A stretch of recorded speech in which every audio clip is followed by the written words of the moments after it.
Welcome to Staff and FaculTEA Sessions, the podcast where we steep the truth and serve it hot. Every week we're talking about what it's really like to work in higher ed, and we're building community and solidarity to amplify the stories that institutions would rather silence. This podcast is for the disruptors, the risk takers, the rebuilders, and everyone who wants more for our students and our colleagues. Thanks for tuning in. What's up, y'all? Welcome back to episode 2 of Staff and FaculTEA Sessions podcast. I am Chelsea, and my pronouns are she, her, ella. And I'm Anna, and my pronouns are she, her, ella. Thank you for coming back to join us. Yeah, we hope you enjoyed our first episode where we were just trying to be transparent about who we are, what we're trying to do. I think transparency is one of the things that's maybe missing in higher education. So we really want to be, this is not about optics or anything like that. This is who we are and why we're doing it. Yeah. So we'll start today with our little check-in. So how are things going for you this week? Things are going. I think it's, what were you telling me about what's happening in the universe right now? The Channy app, y'all. Channy be putting us down on game about all the retrogrades and all the things. Saturn be out here. Yeah. Mercury be out here. Yeah. It's been a while. Aquarius and Pluto. Yeah. It's the season of justice, y'all. Yes. But that comes with a little bit of pain, the growing pains. Yeah, it has to be disruptive because when we think about even for new things to grow, right, we think about what happens with soil. We've talked about this because we both like to garden, hence the no nails.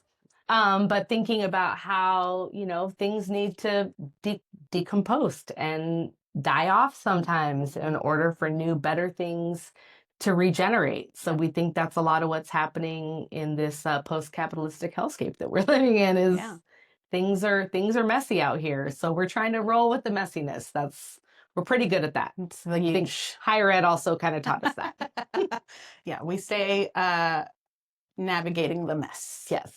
So we had some really amazing interviews this week. Please keep those stories coming. They're so good. And we're meeting just people that I feel like we would be friends with. Mm-hmm. So that's amazing. And remember, we're here for a specific purpose. We're not spilling to gossip. We're spilling to transform. And so we hope that you'll join us on that journey. Yeah. And in this episode, we're going to be talking a little bit about res life and some of the challenges that come along with being a res life professional. We're going to talk about something that I think isn't addressed as often. That's the facilities that we have to manage, that we have to live in, the sometimes substandard conditions, like inhumane conditions. Substandard conditions. Yeah. Sad. Yeah, this blew my whole mind. And as a student who lived in student family housing, as an older single mom and didn't have the opportunity to maybe work in one of those areas. Opportunity. I mean, everything that I've heard since, I'm like, oh, thank God. Because I really thought that I was like missing out on something. I had a lot of FOMO. And now I realize that I probably dodged a bullet. Yeah. I mean, and don't get us wrong. Obviously, there are great benefits to starting out in res life. We build a lot of really transferable skills, crisis management, all of the things. We are kind of the first line of defense. And I did truly enjoy my time in res life for a good amount of time. Mm-hmm. I also, though, have been lucky in terms of, my experience in the departments that I've been able to work in. I'm curious to see how y'all vibe with what we see here and where, you might connect with some of the experiences that are shared. So let's get into it. Let's just get into it. Yeah. Y'all. Mold and roaches and all kinds of other things. Oh my. Yes. Was the sort of meat and potatoes of the conversation that we had. Yeah. And this was across 3 institutions. So we're really talking about institutional patterns, right? We're not talking about one-offs. We're talking about things that are a real problem. I've heard some things, I've seen some things, but especially with this person kind of living in the South and just talking about the size of the roaches. The bugs. Too much for us California girls over here. It totally made me think about my experience living in these apartments. And, I started my res life journey working at the University of New Hampshire. And I was placed in one of the newer buildings, which had air conditioning and was nice. It was large. It had 2 bedrooms. It had a nice bathroom. So I didn't realize, I guess, the spectrum that people receive as part of their compensation. So it was really eye-opening. Being at University of New Hampshire, it's an old university. It's been there for a while. And, there were older buildings that needed a little more TLC, but I do feel like, there was desire from our leadership to address those types of concerns. And there was a connection point to the facility state and how that connects to the student experience. Even though they were old buildings, there was a lot of intention behind, trying to keep things livable, which bars in hell. Bars in hell. I mean, we were talking about like Maslow's hierarchy, right? Like that safe, stable living condition piece is the bottom of the pyramid. That is absolutely, we talk a lot about like housing as a human right? But thinking about dignified housing as a human right. And what this person was sharing with us, again, across 3 institutions, in conditions that were just horrible, and being gaslit about bringing up real health and safety concerns, not just obviously advocating for herself, but it felt like she was sort of a more empowered person that wanted to advocate for those around her. Yeah. So she wasn't allowed to use the word mold. Right. So they were instructed to call it something like bio-growth. Organic growth. Bog. Living in the bog. Because they aren't experts, so they are not able to determine what is mold and what is not mold. So let that sink in, because that's just the tip of the iceberg. At move-in time, her apartment wasn't even cleaned. The floors were dirty. The fridge had old food and stuff in it and was dirty. And honestly, I was appalled. Yeah. I was shocked because I've never had that experience. I can't even fathom a world where that's reasonable. I mean, it happens all the time in these apartments that are run by slumlords, right? Everybody knows that experience, and you wouldn't expect the university system to be a slumlord. Or would you? So that was really sad. And I think what was really hard to reckon with too was that there was no consent in any of it, right? So she wasn't allowed to look at the apartment ahead of time to kind of check out the conditions. She talked about places that were really, really small, like 400 square feet. So even thinking about trying to learn in that environment, right? Trying to study or grow in an environment that's that small and that nasty. And then for a lot of the folks that rely on those, I mean, we talked about this last time, sort of in your career background, right? You needed that resource because a girl was poor. So thinking about folks that are already coming from poverty, right? That a lot of us have come from living in those kinds of conditions. And then here you are at the university thinking that you're doing the damn thing and making your dreams come true, your parents' dreams come true, whatever that looks like. And here you are being re-traumatized in this environment that you were trying to escape, right? Just that, I feel like, is kind of mind-blowing. Yeah, and I think also the desire to code this piece of our compensation as a gift. Or as something that you're lucky to have. Anyone who's worked in res life knows that is not free housing, right?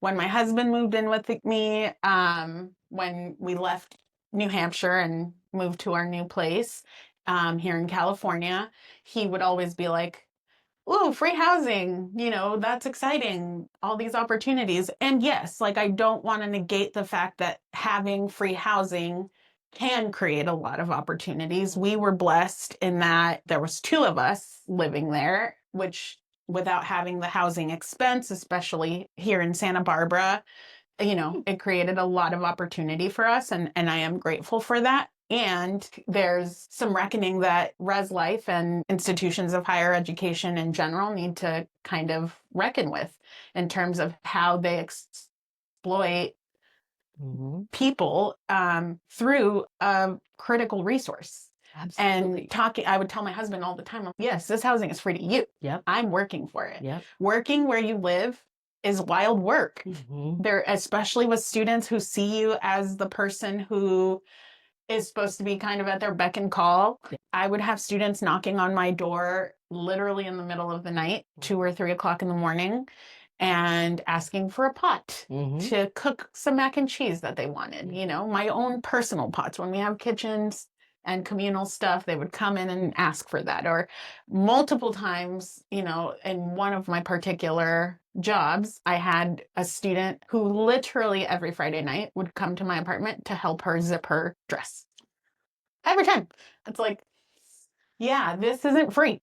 Don't you have friends? I know. Literally, I was like, why are you here again? I just started looking through the people like, oh, it's a girl. No, get out of here. Here she goes.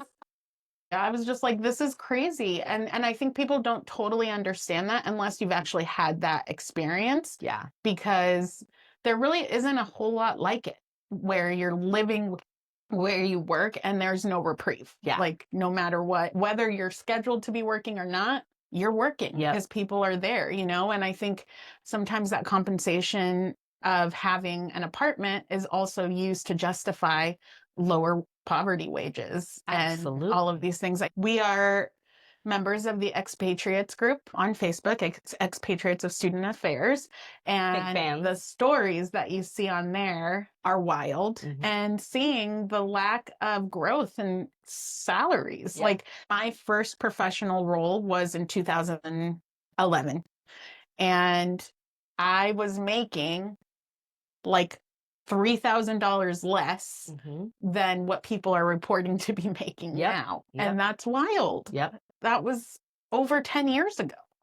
Yeah, this wasn't even a choice, right? That when she wanted to actually move off campus because the conditions were so horrible, it was like, no, you have to live here.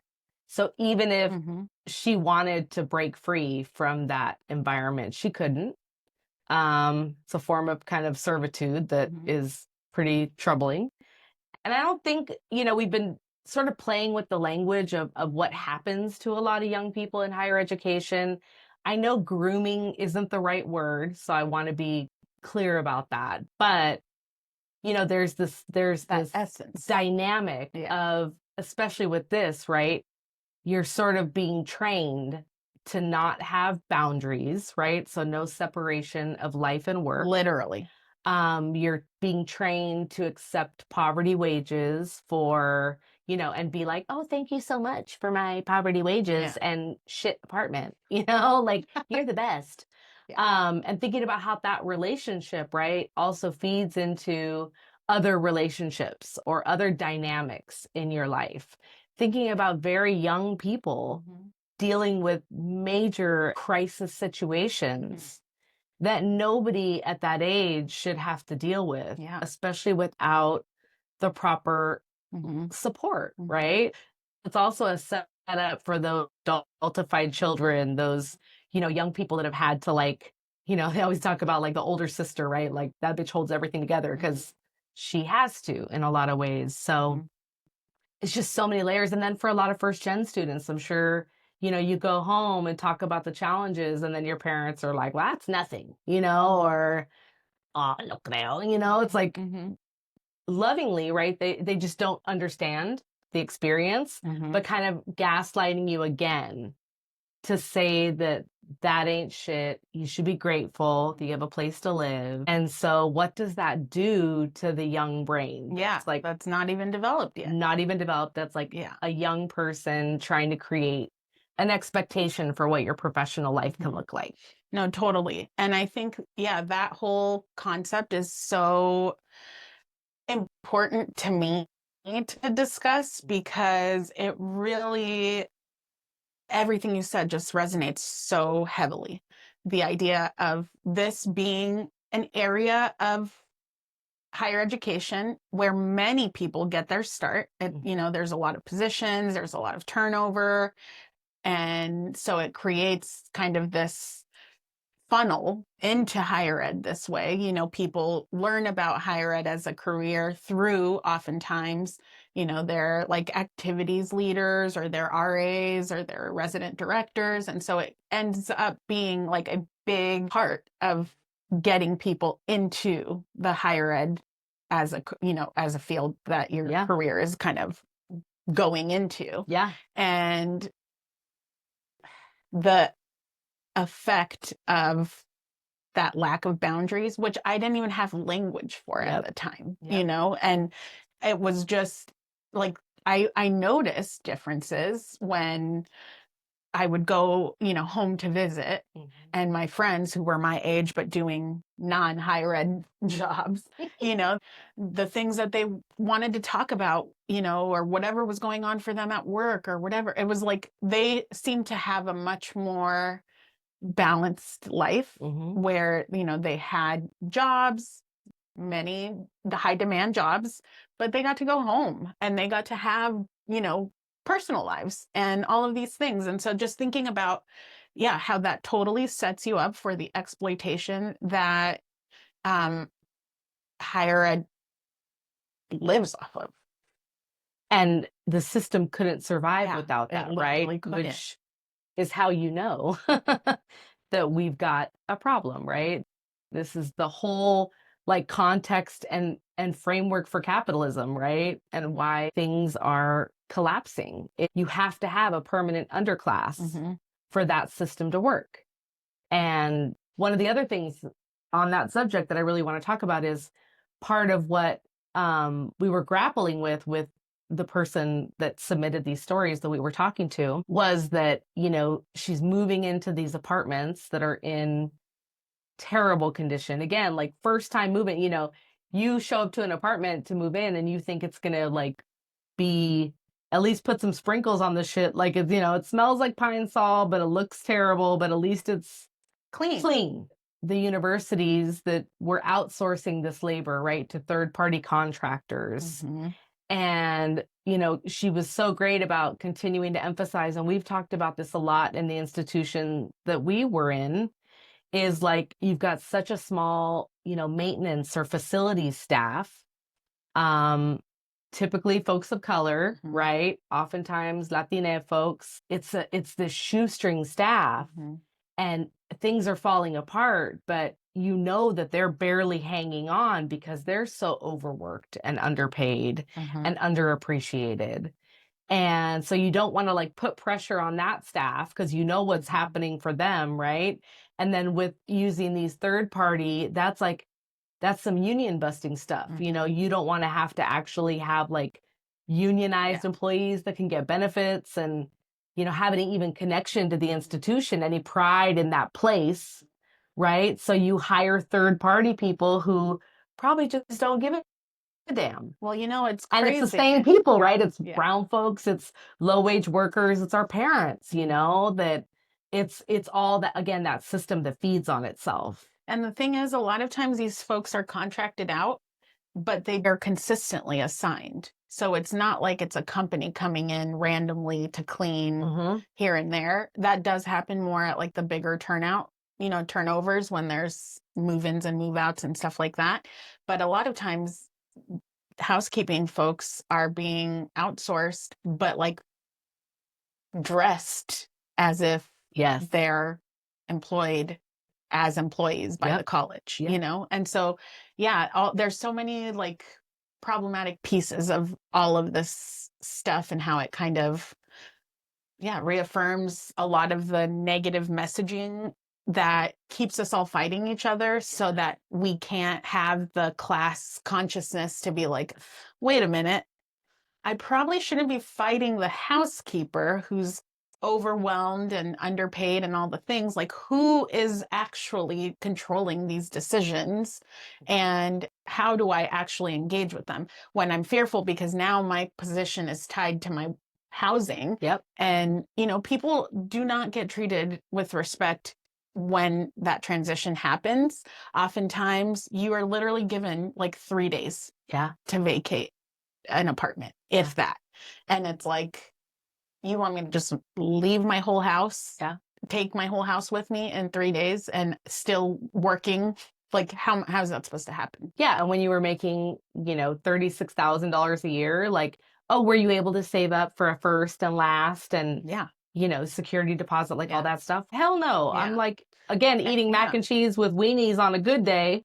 This is, I don't even make enough to save. Or I remember you shared the experience, and I'm sure we did some consulting work in Res Life. And I remember, looking at all those young people, overwhelmingly people of color from other areas, and thinking like, damn, when you have to move out, like they had left home and come to the university to work in Res Life. Mm-hmm. So then they have to find another place to live, but they've never rented an apartment. Yeah, They have no references. They don't know about credit.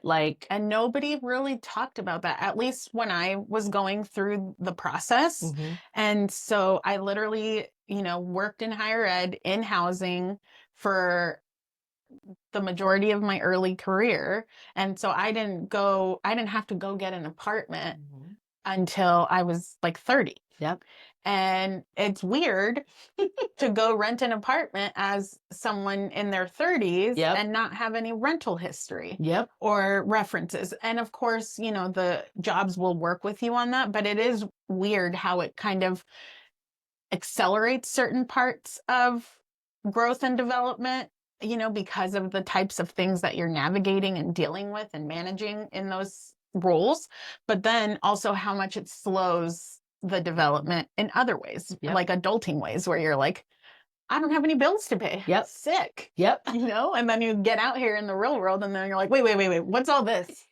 You mean internet's not included? What do you mean water costs money? I'm like, I pay for trash? I don't think so. This. True. So it's scary to think about, like, how many times people kind of go through this process unprepared and unaware of what to even expect. Absolutely. It's so disorienting. Yeah. I remember in my, the development that I lived in, well, first it was like jarring because I think I expected there to be all different kinds of families there, as a single mom who was older. And it ended up being a lot of like coupled, graduate students. I was an undergrad, and it was just me and my daughter. And I remember feeling all this excitement about moving into like a community where I'd be able to meet other student families and connect. And they really weren't there, at least not in my development. And then I met 2 other women that I'm still friends with today. Shout out to Melissa and Whit. That we were all single moms. And so we formed our own little clique, and those are lifelong friendships, right? So being super grateful for that part of it. And acknowledging that also, like, for non-traditional families, for folks of color, for queer families, for, families with disabilities, like, those spaces were actually really inaccessible in a lot of ways, and not organized around families that may be more marginalized. And so I remember my entire journey in higher education as a single mom was pretty isolating. And so I thought this was like my moment, and I was like, damn, nope, still isolated. Until I met those other women, and just thinking about these relationships, right? These people that you meet that like help you through, help you navigate those spaces that were not designed with you in mind, with your family in mind. And those end up being relationships that stand the test of time. Yeah. Yeah. And I think one of the pieces that really struck me about our discussion with this contributor and the stories that she was sharing, and again, the stories we've read about, the stories we've talked to other folks about, was how to kind of navigate the hiring process as a candidate And knowing, you know, a lot of the ways that things go in especially res life, you know, we all know the TPE and what the Midwest one, I forget the name, but all those conferences where you go and it's literally like a huge job fair, and all these organizations and institutions are there, and they literally schedule interviews with you, and you spend days at this thing. Wow. Just like meeting people, interviewing all day long. You know, it's like a whole thing. And so from there, you get to the next step, hopefully, of, you know, having some options for in-person interviews. And then you have that whole day to day and a half interview process, which is also wild. Hunger Games. And sometimes, like, it's not compensated to travel to these places. Sometimes it is. Shout out to the schools that do, because you will get better candidates that way. If you're not offering reimbursement for the travel, then that immediately cuts out so many people, because who can afford to travel to 5 different campuses in different parts of the country? And so it just really made me think about like those red flags and the green flags to look out for. And so I wanted to spend a little time kind of talking about that process and like, how can you as a candidate, and we are specifically talking about res life mostly in this discussion, but I think a lot of the things that we will highlight as red and green flags are things you can apply to any job search process. Yeah. There are ways for you, and I think our contributor said it, and saying like, learn how to hear what's not being said. Yes. Right? I mean, first, obviously, big red flag is if you can't see the places that you're going to go live, right? Or if you, again, do have the option to go tour the campus, you know, you can't get inside, or the place looks super different than it did in the pictures, right? It's like the filters where I'm like, you don't look like that. You know, the same goes for campuses and spaces, right? We're going to talk about this a lot, because I think we've really experienced this, like the sort of overemphasis on optics, right? That things look really pretty on the outside, and then unfortunately they're kind of rotten to the core, you know. And thank God now for the internet, where you can find a lot of tea in Reddit, and you know, that the expatriate spaces and things like that, where you can find information. This podcast, tell your friends, where you can find information. But a lot of times you're literally just like going on blind faith with places and spaces and people that just treat you like you're kind of a disposable thing. And that sucks. Yeah. And I know I've said this so many times in every job that I've ever had, is like, I know that I'm replaceable. I know that, you know, I'm not delusional. It just sucks to feel replaceable. Yes. Just because I am doesn't mean you have to make me feel that way. Yeah. Yeah. And when oftentimes you're like treated as replaceable when you're shining, right? Because they don't want the people that shine a light on their darkness, or put a mirror on like, well, these are the things that you say, but we're not doing those things. And so this is kind of troubling. Yeah. You're the problem. Yeah. Why are you always talking about the negative? Yeah. Again, you're a problem if you name a problem. So some green lights, what would that look like when you're kind of in the interview process and things feel like, okay, these people are operating with, you know, transparency and maybe some good intentions. Yeah. And I think that's why I keep going back to my experience at UNH, but I was so blessed to start my career there. They were so transparent about everything. I remember when I got the interview, the instructions basically said, like, come dressed as you are. Like, we don't expect you to show up in a suit. And in my head, I was like, this is a test. Yeah. They're testing people. So like, what do I do? How do I show up? You know? And I went and talked to one of my mentors at the time and was like, what does this mean? Is this a test? What do I wear? I don't want to show up in a suit because they've explicitly said like that's not what we're looking for, but then I want to show up professional. And so it felt like a lot of anxiety with that. Yep. And so then I ended up choosing some like nice slacks and a nice top and hope for the best. Yeah. I showed up and one of my interviewers had on shorts and like a Metallica shirt or something with the sleeves cut off. Marshall, you know who you are. Other people, you know, were in just their normal wear. And so like, to me, that was a huge green flag because I was like, these people are not trying to sugarcoat anything. And they literally meant it when they said, show up as you are. Yeah. And so that immediately just made me feel so much more at ease. They definitely gave me a tour of the campus and a tour of the apartment that I would be living in. People were living in the space, you know, but they made it work. And I really think that's a huge green flag to be able to like actually put you in the space that you will be living in, that you will be working in. Huge green flag. And you would think that would just be not rocket like, science. duh, you know, but that's how you know where folks are coming from, right? Is super important. And then when there's that part of the interview where it's like, you know, do you have any questions for us? You can always kind of feel that out if they're kind of bullshitting or like there are things that are, you know, very unspoken in those spaces, which is understandable to a certain extent, right? You don't want to. We're trying to impress each other. Or vomit all over your prospective person who's going to come in and fix all the brokenness.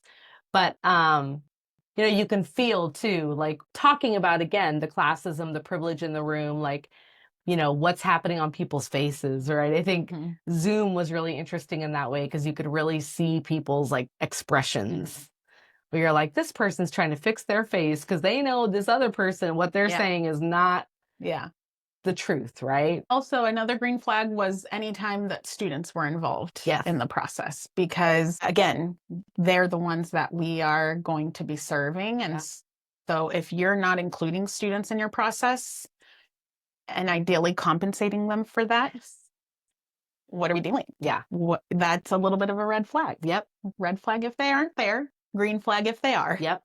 And if they're showing up as at all empowered in that space, well, right? I think that's and you can tell. That's the thing. Yeah. Is if you're including students, it really doesn't matter what you tell them, they're going to show up. Yeah. Because they know the impact that you're going to have on that, you know, and they would have the RAs actually participate and provide feedback about the person, which is so important. If you're going to be leading this team needs to be able to support you in that process, you know, and there needs to be like the vibes that are aligning in some capacity. Yeah. When you talk about it, you just feel like that's basic stuff, but it doesn't happen enough. It really doesn't. And I think another thing, you know, in terms of looking at the hiring process for Res Life in particular is, and I understand why, because again, you're living at work. So it's not just a come in, clock in and clock out kind of vibe. So there needs to be a little bit more engagement in like vetting people because, you know, you're going to be living among students. So we need to make sure that that's all safe. And it is a grueling process as a candidate to have to navigate all of that. And so I think it's something to think about. How can we make that process a little bit more manageable? Because every part of the day was an interview. Like I had a breakfast meeting scheduled with people, which wasn't an interview, but it was, you know, and then you go through like interviews and then you go and have lunch. And usually lunch is where the students would be involved, which nice. But like literally the only moment of break or peace that I had in the whole time that I was interviewing was if I took a minute to go to the bathroom or something. And that's exhausting. People can't show up in their best, you know, energy if you're literally just shuffling them from interview to interview all day. Well, I feel like we're still not talking enough about, and that was then, right? I'm talking about now, like that was calling it BC, like before COVID.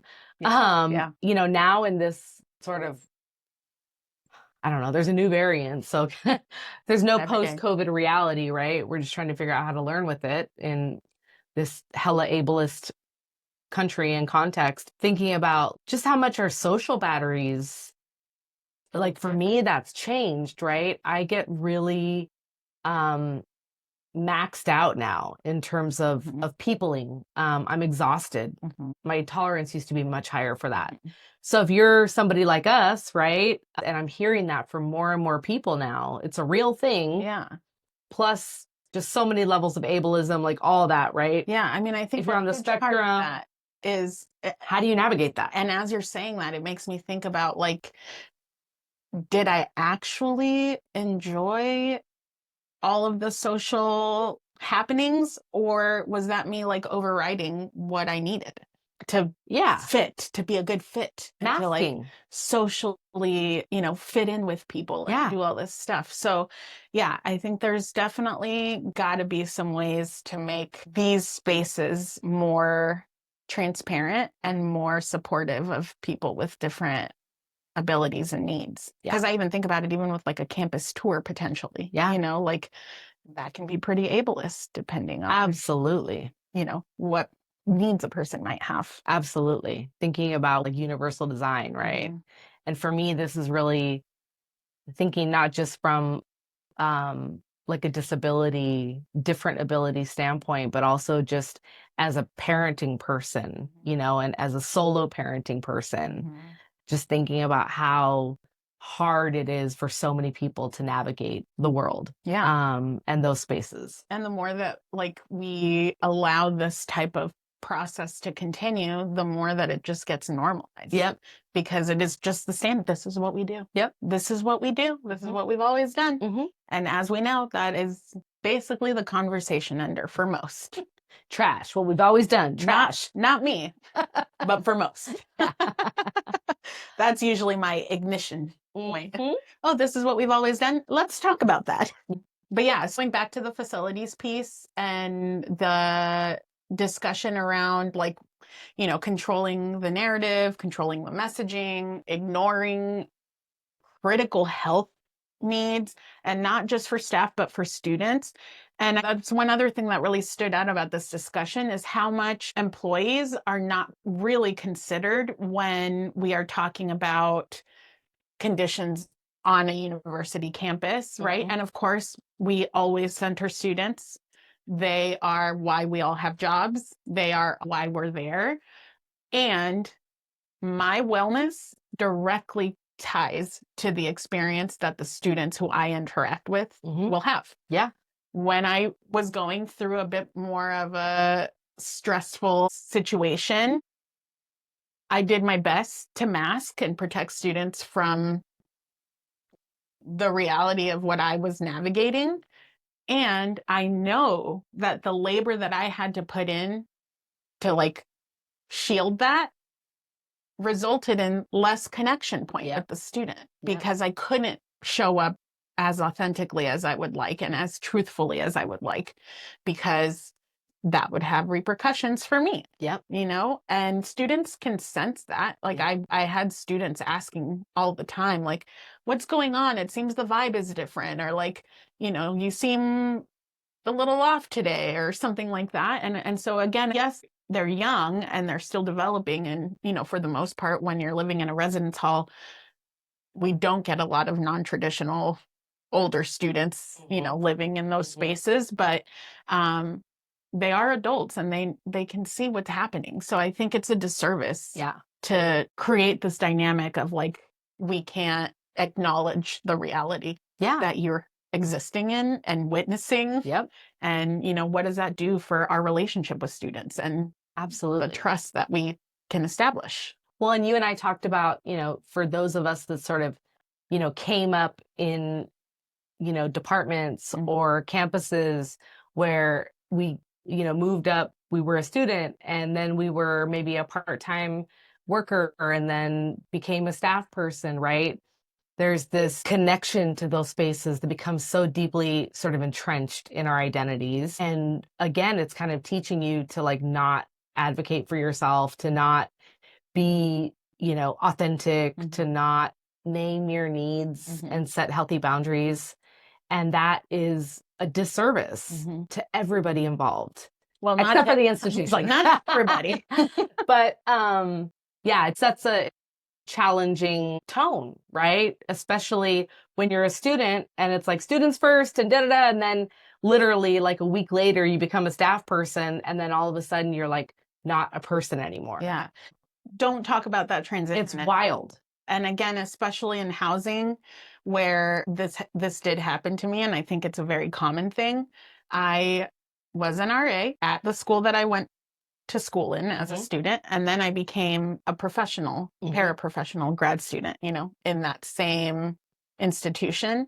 And I went to a small private college, so it was a pretty small community and people knew each other and all the things. And so it was like, there wasn't enough discussion until it became an issue, because it did become an issue often, like learning to navigate that transition of being a peer to then shifting into this like authority figure. Yeah. And having friends who like hung out with you and did stuff outside of work that were used to you being yourself as a student. And then all of a sudden it's like, oh wait, I don't know if we can be friends anymore. Yeah. Like that was literally the vibe of how that felt. And so, I wish there was a little bit more engagement around helping people transition into their professional roles in a more intentional way. Rather than being like, welcome to the team. And then you're like, oh my God, everything's fucked up. I don't know what to do. My friends are mad at me. I'm supposed to write them up. This is hard. I can't go to a bar around here because it was also a small town and everybody, all the college kids went to all the same places. And so, nothing ruined my social life like working in higher ed. I'll tell you what. Personal life, I know. The struggle is real, y'all. As you know. So now wrapping up, we wanted to use some of, like, put forward, again, these are your stories that we're trying to do justice to. So I feel like we wanted to make sure that this contributor sent us a follow-up email that was really amazing to also try to emphasize and re-encapsulate the message that she was trying to get across to you. And so we want to share a little bit of that just to kind of, again, really make sure that her voice and experience is present and front and center. And we want you to know that if you are being told to be grateful for mold infested apartments, for free housing, which we already covered is not free, and being told that like that is the reason that your poverty wage is rationalized, you're not crazy. That's not normal. You're not alone. And as our contributor shared, and I'm going to read this quote directly, I was offered $36,000 to live in a tiny, dirty, bug and mold infested apartment, working for people who tried to normalize these living conditions. They actively gaslit me. And I'm not using that word lightly. We know that this is an experience that many people face. And so we hope that by bringing this up in discussion, we can start figuring out how to address these concerns in ways that are meaningful. And then when we think about the larger picture, right? It's time we stop calling forced housing arrangements a perk when they're actually a form of control. It's time institutions stop selling exploitation as opportunity. And it's long past time that higher ed confronts the conditions it expects its staff to survive in. Like, we're not even talking about thriving. We're talking about trying to survive and learn in conditions that are inhumane. And I think she brought this up, but talking about like, we would love for any of those administrators to go and live in one of those 400 square foot apartments. We want to encourage y'all to do that. Go live in an apartment, even just spend the night there. Spend the night in the apartment and see how that feels. Because that feeling is what's going to help you connect to the reality that your staff is experiencing. Yep. So we're not asking for like excessive things. We want to be heard when we tell you this is unacceptable housing conditions. Yeah. And just because I'm not paying for it with cash doesn't mean that I'm not paying for it. Paying my for it labor, with your labor. Yep. you know? So it's not free housing. Let's stop framing it as such, and let's start validating people's experiences and needs, and stop putting people in literal health hazards. Garbage. So like, Oscar, you're a grouch. What did Dave Chappelle do that? Bitch, I'm in a trash can. Like, again, trying to do all this life-saving work with other young people when you're living in conditions that, like, I don't know about y'all, but if you've ever tried to sleep with roaches in your house, and again, nobody should have to live like that. So let's do better. That's all we're saying. We can. Let's do better. We can. We can. Yeah. And we should. And so that brings us to our Raise Our Mug segment.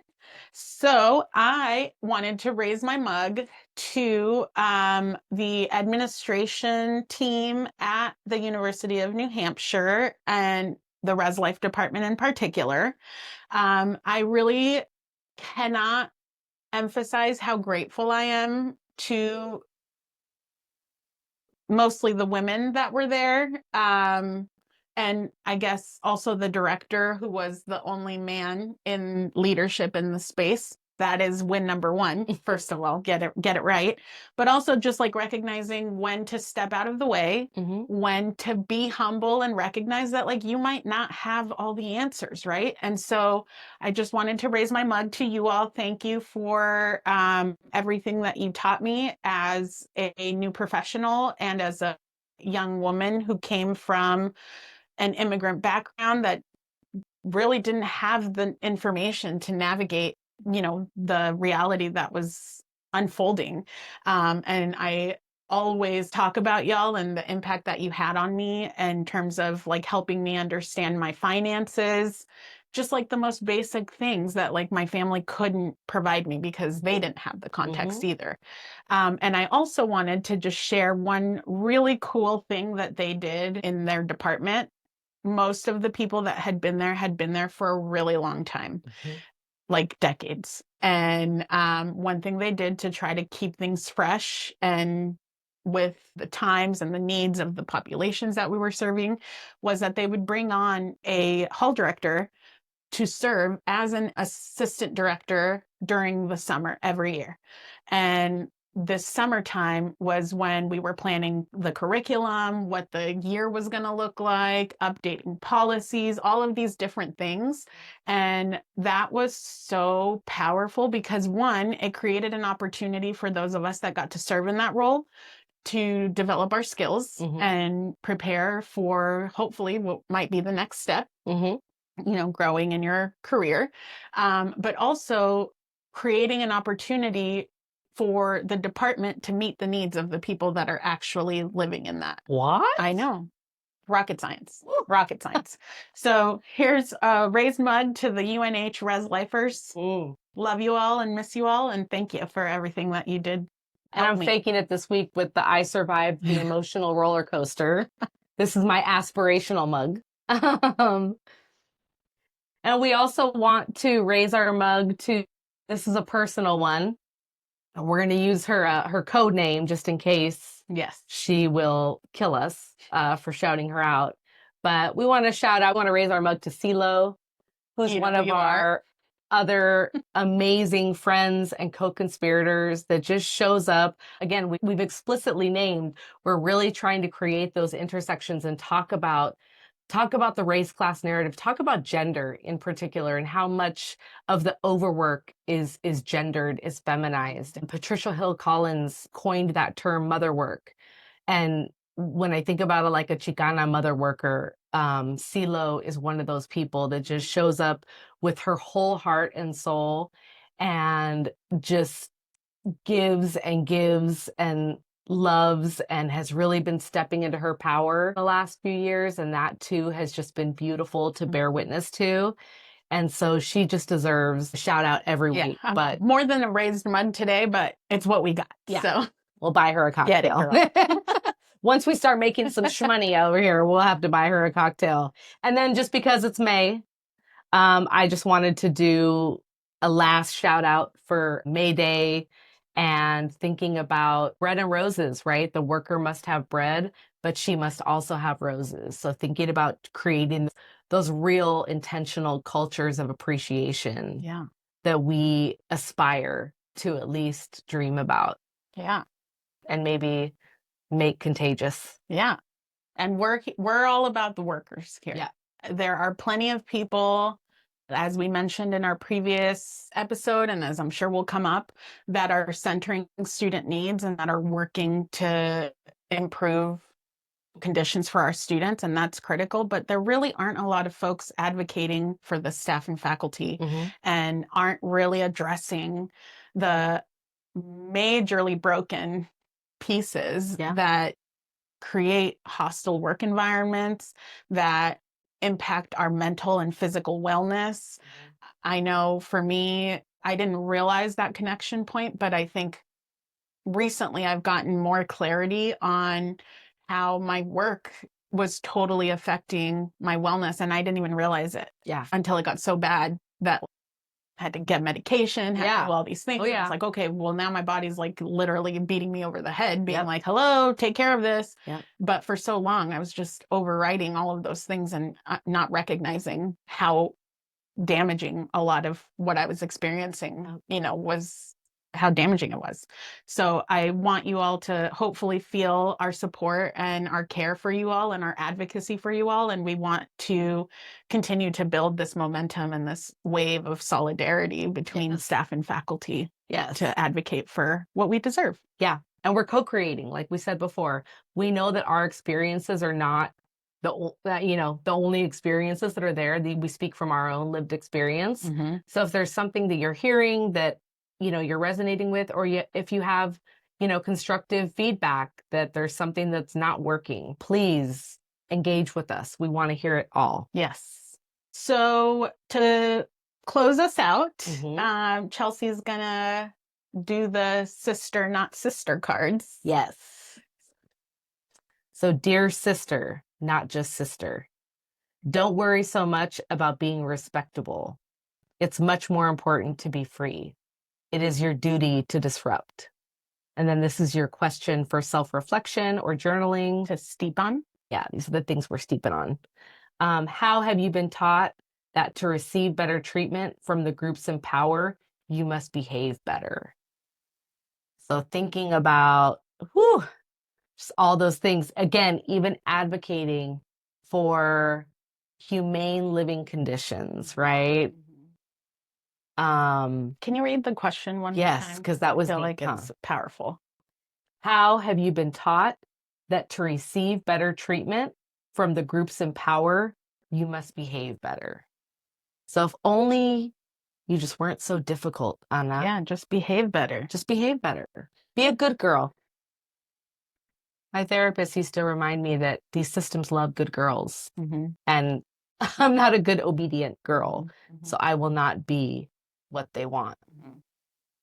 Yeah. And I think that's an inspiring point to kind of finish things off here. And we want to encourage all of you who might be looking into these live-in roles to know that you are allowed to question the quote unquote benefits that are being offered, and that you are allowed to expect basic human dignity. Housing being tied to your employment is not a permission for organizations to take advantage of you and to take away your basic needs. You deserve to live in a dignified place, and you are working for said place, so it's not free. Yep. And we thank you for tuning in, and we promise that we'll keep telling the truth loudly and unapologetically. And we hope that you'll keep listening and sharing and speaking out with us. And so until next time, stay rooted, stay radical, and stay resisting. Thanks for sipping with us on Staff and FaculTEA Sessions. If this episode stirred something in you, hit like and subscribe and leave us a review. It helps more folks find the truth we're serving. Don't forget to follow us on Instagram, TikTok, and BlueSky, and tag a colleague. Let's raise our mugs to the ones refusing to stay silent.